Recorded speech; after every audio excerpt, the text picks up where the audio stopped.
والشكر له على توفيقه وامتنانه أما بعد قال الله سبحانه وتعالى أعوذ بالله من الشيطان الرجيم بسم الله الرحمن الرحيم وَلَقَدْ أَرْسَلْنَا إِلَىٰ أُمَمٍ مِّن قَبْلِكَ فَأَخَذْنَاهُم بِالْبَأْسَاءِ وَالضَّرَّاءِ لَعَلَّهُمْ يَتَضَرَّعُونَ وقال النبي صلى الله عليه وسلم عن أنس بن مالك رضي الله تعالى عنه قال قال رسول الله صلى الله عليه وسلم ما من عام إلا والذي بعده شر منه حتى تلقوا ربكم۔ اسٹیج پر بیٹھے ہوئے بزرگان دین، علماء کرام، قابل سب تکریم،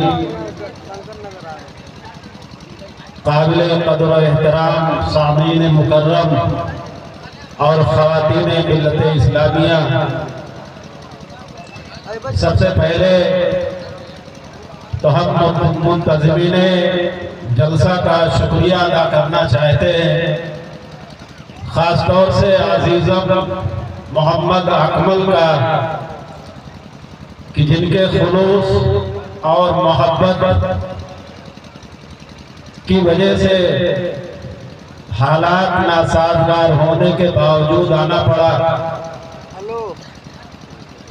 مبارکباد کے مستحق ہیں منتظمین جلسہ، نوجوانوں کی کمیٹی، جنہوں نے اس قدر عظیم جلسے کا انتظام کیا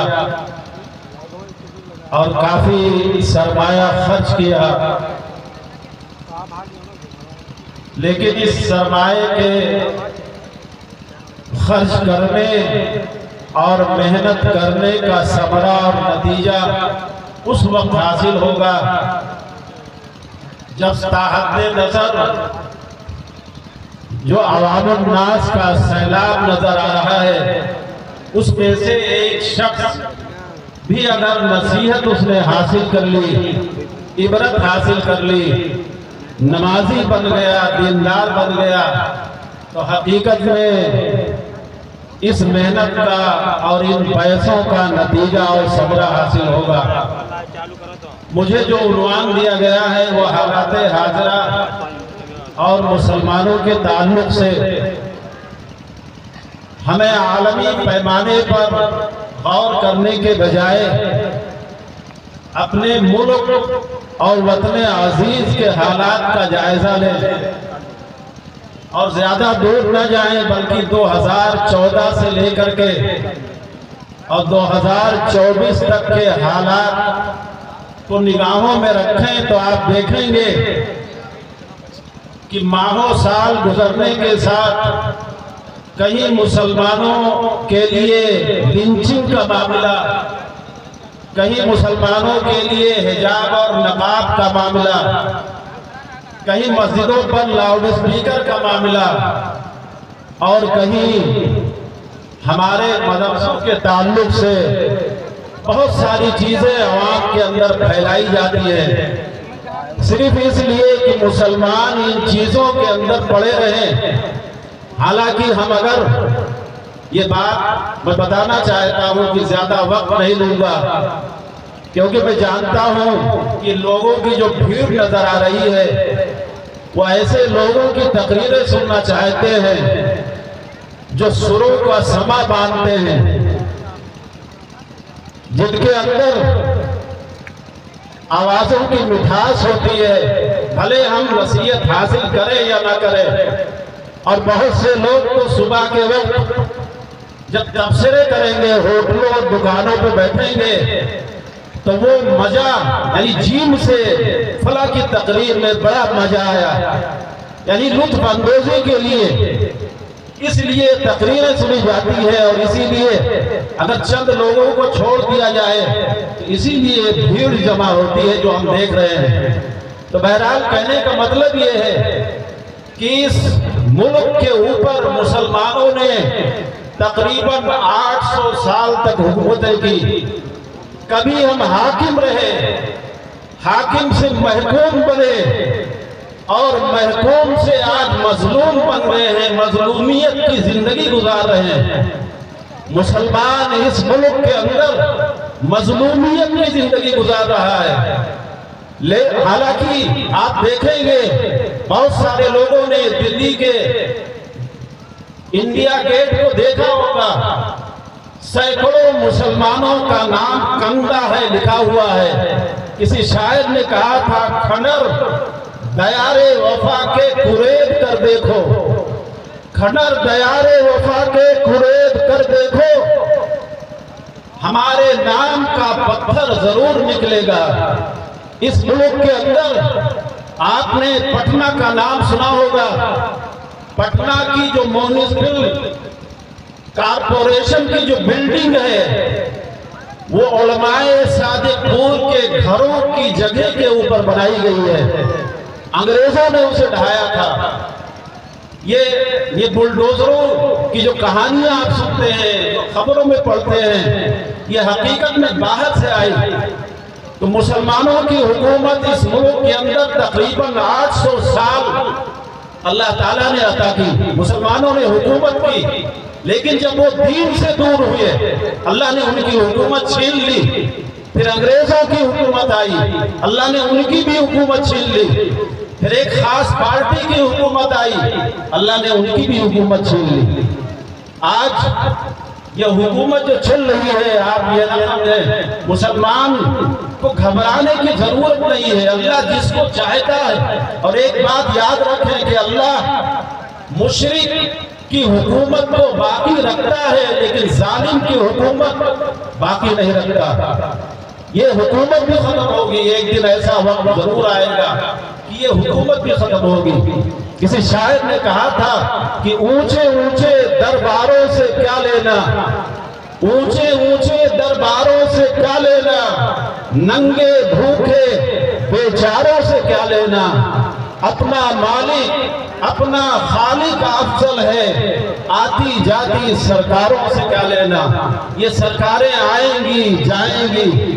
مسلمانوں تاریخ پڑھیے اپنی، اللہ کے رسول صلی اللہ علیہ وسلم سے لے کر صحابہ کرام کو ستایا گیا، تکلیفیں دی گئی۔ حضرت عبداللہ ابن مسعود رضی اللہ تعالیٰ عنہ فرماتے ہیں کہ کان النبی صلی اللہ علیہ وسلم یصلی فی ظل الکعبہ، نبی صلی اللہ علیہ وسلم کعبہ کے سائے میں نماز پڑھ رہے تھے۔ نبی صلی اللہ علیہ وسلم کعبہ کے سائے میں نماز پڑھ رہے تھے، ابو جہل بھی کھڑا تھا، کچھ قریش کے لوگ بھی کھڑے تھے۔ ابو جہل نے کہا کہ کون ہے جو محمد کی پیٹھ کے اوپر اونٹ کی اجڑی ڈال دے۔ ایک بدنصیب کھڑا ہوا، عتبہ بن ابی معیط کھڑا ہوا، اجڑی لایا، اللہ کے رسول صلی اللہ علیہ وسلم کی پیٹھ پہ ڈال دیا۔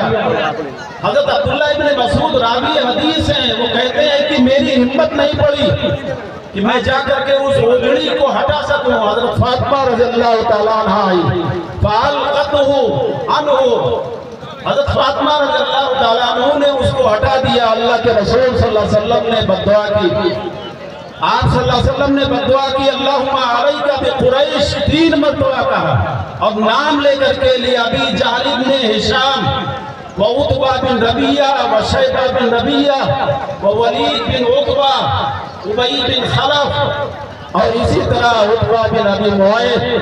7 آدمیوں کا نام لیا۔ راوی کہتے ہیں کہ ایک شخص کا میں نام بھول گیا۔ حضرت عبداللہ ابن مسعود رضی اللہ تعالیٰ عنہ کہتے ہیں رأیتہم، میں نے ان تمام کو جن کے خلاف اللہ کے رسول صلی اللہ علیہ وسلم نے بددعا کی تھی، غزوہ بدر میں سب کو میں نے دیکھا کہ وہ سب کے سب مارے گئے۔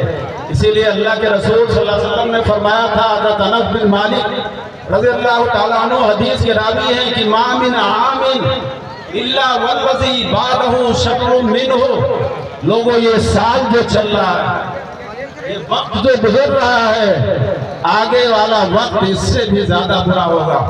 یہ اللہ کے رسول صلی اللہ علیہ وسلم کی حدیث ہے۔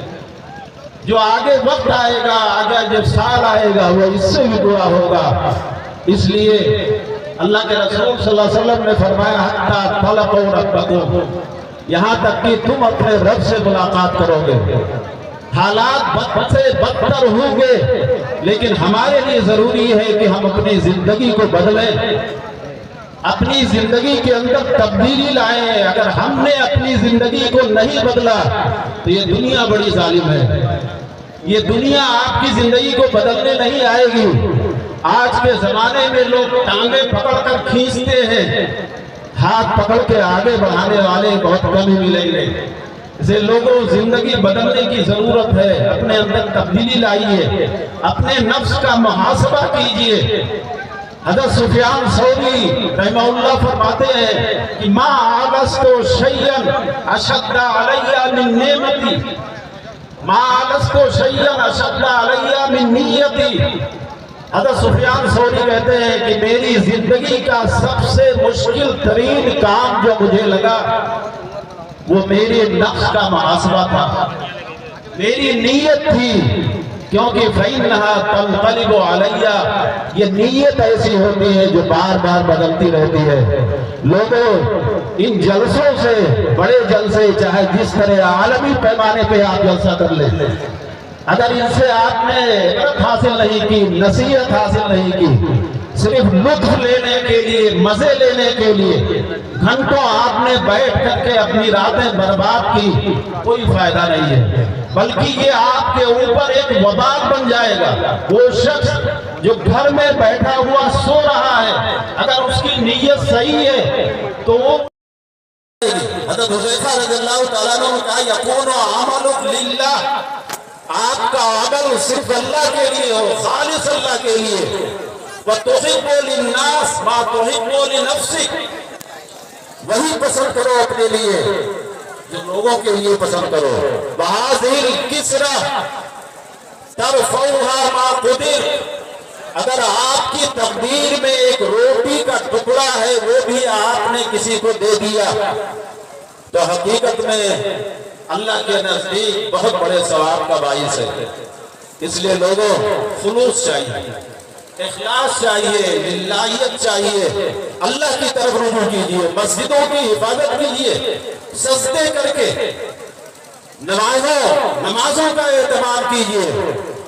کوئی بھی شخص اگر شہرت طلبی چاہتا ہے، اگر وہ چاہتا ہے کہ ہم نے اتنے بڑے جلسے کا انعقاد کیا اس لیے تاکہ شہرت ہو، چرچا ہو، زبان زد عام ہو، لوگ تعریفیں کریں، تو یہ جان لیجئے کہ سلف کہا کرتے تھے متق اللہ عبد طلب الشہرہ، ساری زندگی اگر سجدوں میں سر رگڑتے رہیں تو حقیقت میں متقی اور پرہیزگار نہیں بن سکتے۔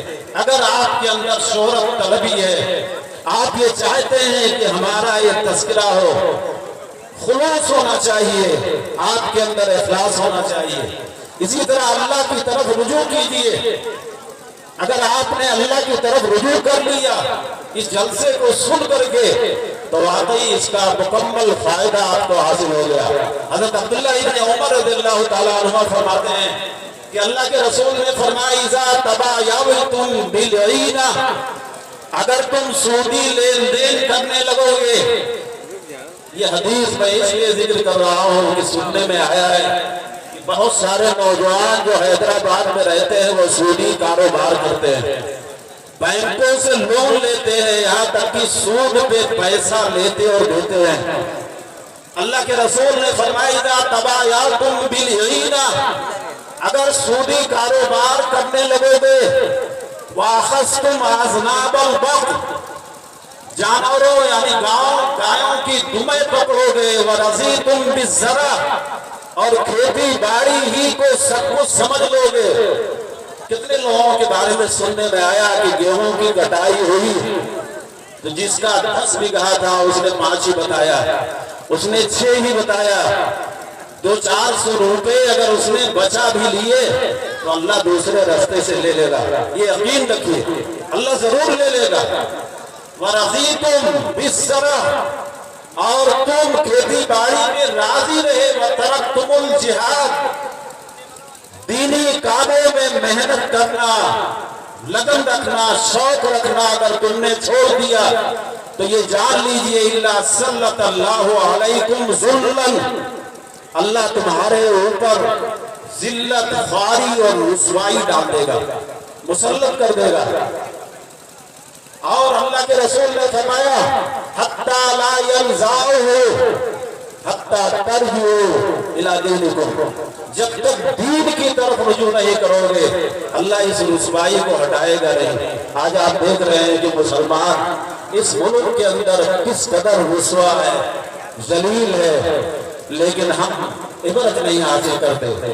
کسی شاعر نے کہا تھا کہ اس آرزو کے باغ میں کوئی کھلا نہ پھول، اس آرزو کے باغ میں کوئی کھلا نہ پھول، اب کے بھی دن بہار کے یوں ہی گزر گئے۔ نصیحتیں حاصل کیجئے، عبرت حاصل کیجئے۔ ہمارا کام یہ ہے کہ ہم محبتیں بانٹیں، نفرتیں نہ بانٹیں۔ ہم جہاں بھی جائیں ایک دوسرے سے محبت سے پیش آئیں۔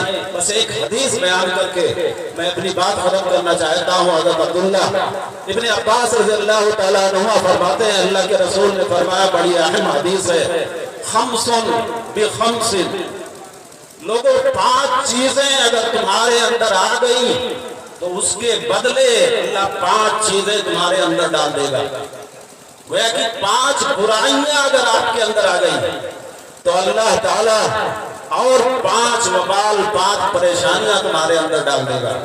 قالوا یا رسول اللہ وما خمس بخمس، صحابہ نے کہا کہ اللہ کے رسول یہ 5 چیزیں، 5 چیزوں کے بدلے میں اس کا مطلب کیا ہے؟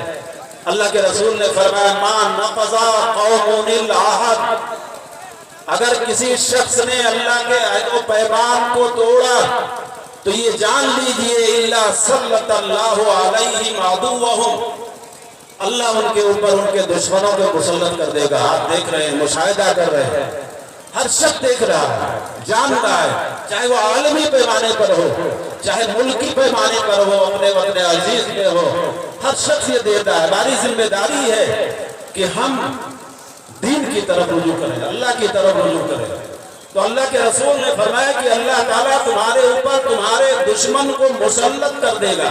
اور آج ایسا ہے، وَمَا حَكَمُوا مَا أَنزَلَ اللَّهُ بِهِ، اور اللہ تعالیٰ نے جو احکامات نازل کیے ہیں، چاہے رسول کے ذریعہ یا جبریل علیہ السلام کے ذریعہ، اگر لوگوں نے اس کے خلاف فیصلہ کیا تو اللہ کے رسول صلی اللہ علیہ وسلم فرماتے ہیں کہ إِلَّا فَشَا فِيهِمُ الْفَقْرُ، مسلمانوں کے اندر محتاجی بڑھ جائے گی، فقر و فاقہ بڑھ جائے گا۔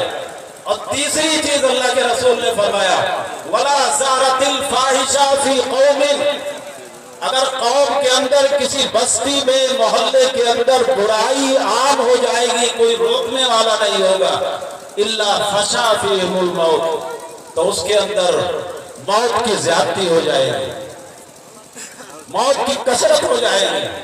چوتھی چیز کے بارے میں اللہ کے رسول نے فرمایا وَلَا مَنَعُوا الزَّكَاةَ، اگر لوگوں نے زکوٰۃ دینا چھوڑ دیا۔ آپ دیکھ رہے ہیں، زمین اگر خریدنا ہو، گاڑی خریدنی ہو، بلڈنگ خریدنا ہو تو ہر شخص کے پاس پیسے، ایک بیگ 15 20 لاکھ 30 لاکھ روپے آ جاتے ہیں، لیکن جب زکوٰۃ دینا ہو تو پتہ نہیں چلتا۔ ایسے ہی لوگوں کے بارے میں اللہ کے رسول نے فرمایا تھا وَلَا مَنَعُوا الزَّكَاةَ، لوگ جب زکوٰۃ دینا بند کر دیں گے إِلَّا حُبِسَ عَنْهُمُ الْقَطْرُ، بارش روک لی جائے گی۔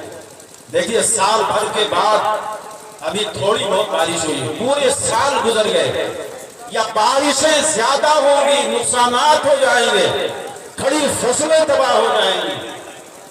یہ اللہ کے رسول صلی اللہ علیہ وسلم کا فرمان ہے۔ اور آخری چیز اللہ کے رسول نے فرمایا کہ وَلَا تَفْفُوا الْمِكْيَالَ، جب لوگ ناپ تول میں کمی کرنا لگے۔ آج مسلمانوں، ہر شخص یہ کہتا ہے کہ مسلمان جس قدر ناپ تول میں کمی کرتے ہیں یا بد اخلاق ہو گئے ہیں، شاید دنیا کی کوئی قوم نہیں ہے۔ ایک مسلمان کے ہاں آپ چلے جائیے، اس کی دکان کے اوپر اس بد اخلاقی سے پیش آتا ہے کہ حقیقت میں اس کے مسلمان ہونے کے اوپر شک ہوتا ہے۔ لیکن وہی چیز اگر آپ آج ایک غیر مسلم کی دکان پہ چلے جائیے، کس قدر ہمدردی اور محبت سے بات کرتا ہے۔ یہ مسلمانوں کی کمی ہے، دین سے دوری ہے۔ اللہ کے رسول نے فرمایا وَلَا تَخْفُوا الْمِكْيَالَ، جب لوگ ناپ تول میں کمی کرنے لگیں گے تو آپ صلی اللہ علیہ وسلم نے فرمایا إِلَّا حُبِسَ عَنْهُمُ النَّبَاتُ، پیداوار کی کمی ہو جائے گی، وَأُخْذُوا بِالسِّنِينَ، قحط سالی میں مبتلا کر دیے جائیں گے۔ اگر پیداوار بھی بڑھے گی، زیادہ ہوگی تو اللہ سیلاب لے آئے گا، بارشیں زیادہ لے آئے گا، ساری فصلیں تباہ ہو جائیں گی۔ تو کہنے کا مطلب یہ ہے کہ حالات ہمارے لیے معافی نہیں ہیں، لیکن مسلمان جب اللہ سے جڑتا ہے، جب دین سے لگاؤ رکھتا ہے، شوق رکھتا ہے، تو پھر کوئی شخص اس دنیا کے اندر کوئی ایسی طاقت نہیں ہے جو مسلمانوں کو مٹا سکے۔ مسلمان اس ملک کے اندر بائی چانس نہیں ہے، یہ آپ سمجھ لیجئے بائی چوائس ہیں، انہوں نے اختیار کیا ہے مسلمان یہی رہیں گے، یہی مریں گے اور یہی دفن ہوں گے۔ اس لیے آپ لوگوں کو بڑی شدت سے انتظار ہوگا ایسے خطبہ کا جن کو بڑی محنت کے ساتھ بلایا گیا ہے۔ اللہ تعالیٰ سے دعا ہے کہ اللہ تعالیٰ ہمیں کہنے اور سننے سے زیادہ عمل کرنے کی توفیق عطا فرمائے۔ وآخر دعوانا الحمدللہ رب العالمین۔ السلام علیکم ورحمۃ اللہ۔